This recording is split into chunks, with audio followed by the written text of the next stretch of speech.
Keller Court Commons is really a hybrid of historicism and a modern play on that. Because this was a patch, it's basically 3 acres of farmland, and it was unique because it was in its original condition with just the old farmhouse for years and years while things developed around it. It was a unique opportunity to have this much land this close to downtown. But we really wanted to honor the agrarian heritage of the old farmstead. Jim's marching orders were, he wanted something that was very low maintenance, very high quality, and something that's going to have real longevity. So the idea of using steel and wood, plaster in places, and a lot of metal is in response to that. Budget is normally a big part of what we have to think about as architects.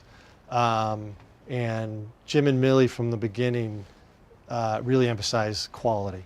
And so if there were budget things to take care of, they would decide. But they wanted our first ideas to be the highest quality and the highest design that we could come up with.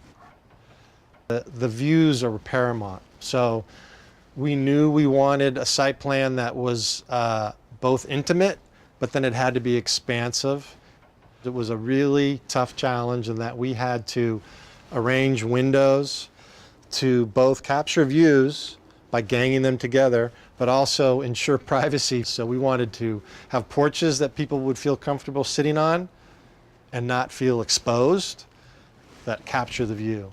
And the commons building and the commons area, we wanted that to be subordinate to that. So we hunkered that down into the ground. It's actually excavated out so that all the views go over the top. The commons portions is where we tried to emphasize color and playfulness, and the collaboration of art and architecture, I think, was very successful. Keller Court Commons uses a variety of green attributes. So the PV is the obvious one that you see, which are the photovoltaics. Every house is not net zero, but the idea was to try to approach that. Then there are things that like material life cycle costs, using these materials that don't need paint and a lot of caulk and are just going to weather on their own. That goes a long way into being sustainable, because it means that those things are going to last a really long time. So Keller Court Commons was definitely something we thought would be suitable for an award. And the Golden Nugget is just, I think, the first of potentially many. This doesn't represent a style or an era.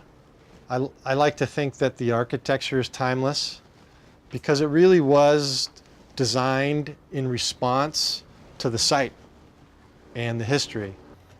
I don't think you're going to see anything like it in Petaluma. Hopefully it's a harbinger of the potential of things to come.